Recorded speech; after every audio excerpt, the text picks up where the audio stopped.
doon sa taas nung picture. Tapos baka malito kayo, yung merong picture na na wow, memorize na. Merong picture yung yung nakalagay is groom/bride 02. Prayer yon. Yung dalawa. Sabay nyo silang babasahin. Kahit hindi kayo 100% sabay na sabay. Basta basahin nyo siya. Yan, prayer nyo yung dalawa.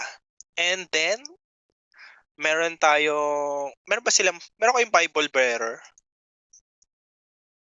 Meron ba? Tama ba? May Bible bearer kayo? Okay. Ring bearer. So, sa ring bearer, I will call on sa ring bearer during the wedding. Wala din? Okay. Okay. So, ano ba to? Naka-ring na ba sila? Naka-ring na sila no? Ano ba to? Mag-upgrade ba sila ng ring during the wedding? O yun na yun?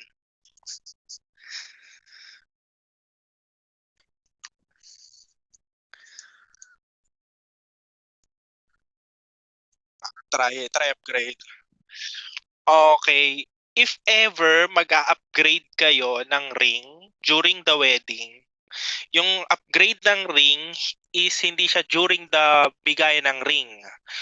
Yung upgrade ng ring would be sa sa You May Now Kiss the Bride. Yung imbis na kiss, yung upgrade ng ring. And then after nung effect ng ring, dun i-announce ko ulit, dun mo naman siya ulit i-kiss.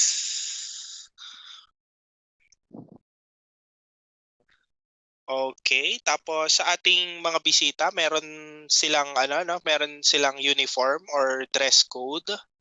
Tama ba? Or kanya-kanyang bihes?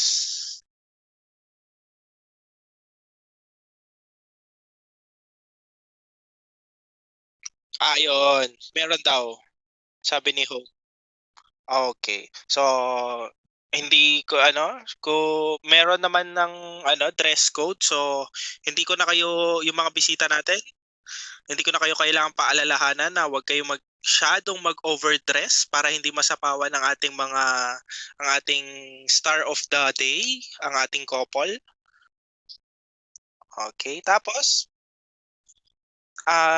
during sa lakad ni groom tsaka ni bride or sino man na naglalakad sa entourage, pwede na kayo magbigay ng gift. Pero please do remember, during the effect ng ring, pag nag-upgrade sila, kung sakasakali mag-upgrade sila ng ring tomorrow, wag po muna nating sasabayan ng gift yung effect ng ring.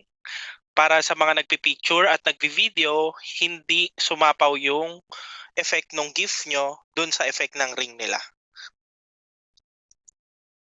Okay, and then pag nag-kiss the bride na, aalis ako dito para malinis yung background, yung picture ng background ni bride and groom. Okay, tapos ano pa ba? Naka-lock room naman tayo tomorrow, Naka-private tayo for tomorrow yung room kasi oo. Yun. Kasi i-re-remind ko lang, kahit saang wedding to,